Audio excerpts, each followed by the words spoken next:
तो जितने भी स्टूडेंट मैट्रिक का एग्ज़ाम इस बार देंगे उन सभी के लिए ये ऑब्जेक्टिव काफ़ी इंपॉर्टेंट है, इसे याद कर जाइए, यही आपके एग्ज़ाम में आएगा। ठीक है, चलिए हम क्वेश्चन की ओर आगे बढ़ते हैं और ये आज इसमें हम आप सभी को 25 ऑब्जेक्टिव करा रहे हैं और ये 25 ऑब्जेक्टिव इसको रट जाना है, याद करके जाना है, क्योंकि यही ऑब्जेक्टिव आपके सीधा एग्जाम में आएगा। ठीक है, तो चलिए हम पहला क्वेश्चन आप सभी के सामने है और आंसर दीजिएगा कि आपको याद है। पहला क्वेश्चन कि काल्पनिक प्रतिबिंब हमेशा कैसा होता है? सीधा होता है, औंधा होता है, उल्टा होता है या तिरछा होता है? अगर आपको पता है तो बताइए, नहीं पता है तो आपको हम चीज़ें बताएंगे। ठीक है, तो याद रखिएगा जो काल्पनिक प्रतिबिंब होता है वो हमेशा कैसा होता है? तो सीधा होता है। ठीक है, और वास्तविक प्रतिबिंब बोलेगा तो उल्टा होता है। ऑप्शन नंबर ए यहाँ पे बिल्कुल ही सही आंसर होगा।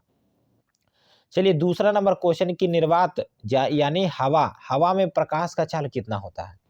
तो याद रखिएगा हवा में प्रकाश का चाल 3 × 10⁸ मीटर प्रति सेकेंड होगा। मीटर प्रति सेकेंड, ऑप्शन नंबर ए यहाँ पे बिल्कुल ही सही आंसर होगा। जितने भी स्टूडेंट मीटर प्रति सेकेंड दे रहे हैं उन सभी का सही आंसर होगा। चलिए तीसरा नंबर क्वेश्चन है कि दो डायोप्टर क्षमता वाले लेंस का फोकसांतर कितना होता है? दो डायोप्टर लेंस वाले क्षमता, यहाँ पे देखिए P बराबर 1/f होता है। ठीक है, 1/, तो यहाँ पे क्षमता कितना है जी? क्षमता यहाँ पर से देख लीजिए, दो डायोप्टर, तो यहाँ से 2 से काटेंगे तो कितना आएगा? 50 दूनी के 100 यानी 50 सेंटीमीटर यहाँ पे बिल्कुल ही सही आंसर होगा। ऑप्शन नंबर डी यहाँ पे बिल्कुल ही सही आंसर होगा। ठीक है, चलिए नेक्स्ट क्वेश्चन की ओर आगे बढ़ते हैं। 4 नंबर क्वेश्चन है कि 1 मीटर फोकस दूरी वाले उत्तल लेंस की क्षमता। तो देखिए उत्तल लेंस है तो आपको बिल्कुल ही माइनस में नहीं होना चाहिए। ठीक है, तो ये P बराबर 1/f यानी 100/f, फोकसांतर 1 है तो 100 में 1 से भाग देंगे 100 ही आएगा। ठीक है, 100 ही होगा। और 1 मीटर है तो 1 मीटर में 100 सेंटीमीटर होते हैं। यहाँ पे इस 100 से 100 कटेगा यानी 1 डायोप्टर, यहाँ पे बिल्कुल ही ऑप्शन नंबर बी हो जाएगा सही आंसर। चलिए 5 नंबर क्वेश्चन है कि मानव नेत्र में किस प्रकार का लेंस पाया जाता है? देखिए हम लोग का जो नेत्र होता है, हम लोग का जो आँख होता है बाबू, इसमें उत्तल लेंस पाया जाता है। ऑप्शन नंबर ए यहाँ पे बिल्कुल ही सही आंसर होगा। चलिए 6 नंबर क्वेश्चन है कि स्पेक्ट्रम प्राप्त करने के लिए किसका उपयोग करते हैं? स्पेक्ट्रम प्राप्त करने के लिए हम लोग क्या चीज़?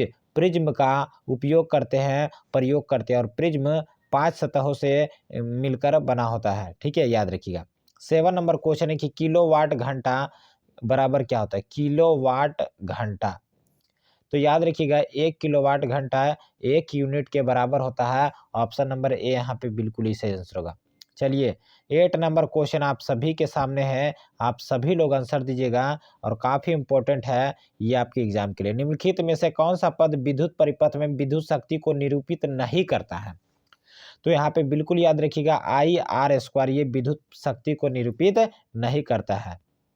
चलिए 9 नंबर क्वेश्चन है कि किसी बल्ब से 220 वोल्ट पर 2 एम्पियर की धारा प्रवाहित होता है, तो फिलामेंट का जो प्रतिरोध होगा, चूंकि हम जानते हैं कि रेजिस्टेंस बराबर V/I होता है। ठीक है, रेजिस्टेंस बराबर यहाँ पे विभवांतर कितना दिया है जी? 220 है और धारा कितना बह रहा है? 2 एम्पियर, तो 2 से काटेंगे 110 ओम, यहाँ पे बिल्कुल ही ऑप्शन नंबर बी हो जाएगा।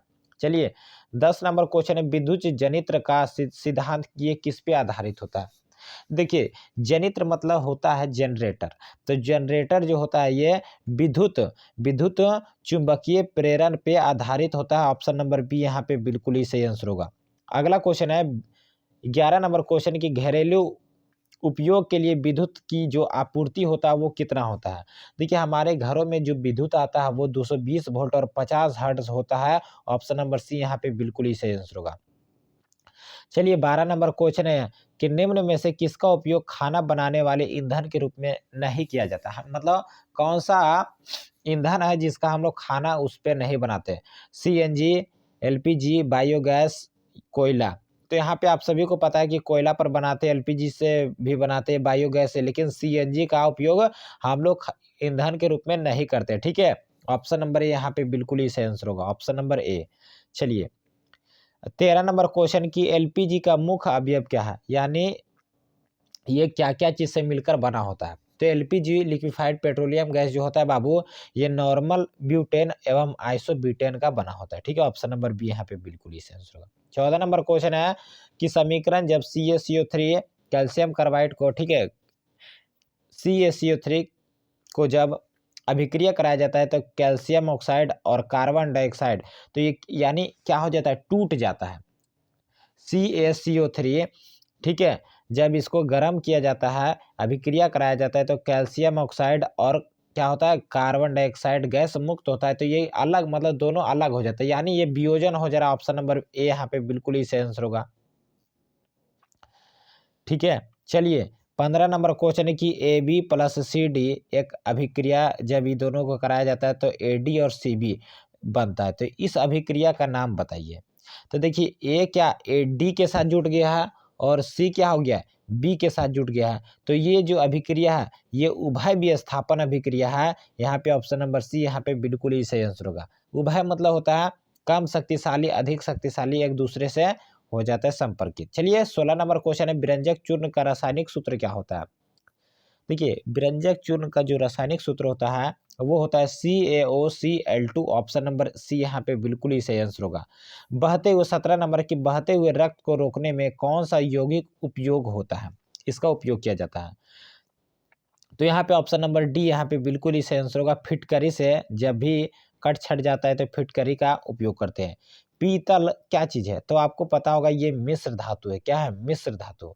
चलिए 19 नंबर क्वेश्चन है कि सबसे कठोर प्राकृतिक पदार्थ कौन होता है। तो सबसे कठोर प्राकृतिक पदार्थ आपको याद रखना है, ये सबसे ज्यादा हीरा होता है। हीरा का पूर्णांक 2.42 होता है, आप सभी को पता होगा। चलिए कांसा क्या क्या चीज से मिलकर बना होता है, तो कॉपर और टीन यहाँ पे बिल्कुल ही सही आंसर होगा। Option number A. 21 नंबर है, क्लोरोमीथेन का सूत्र क्या होता है। तो क्लोरोमीथेन का जो सूत्र होता है बाबू CH3Cl होता है। ऑप्शन नंबर बी यहाँ पे बिल्कुल ही सही आंसर होगा। तो आज के लिए इतना है, फिर मिलेंगे नेक्स्ट क्लास में। तब तक के लिए जय हिंद, जय भारत।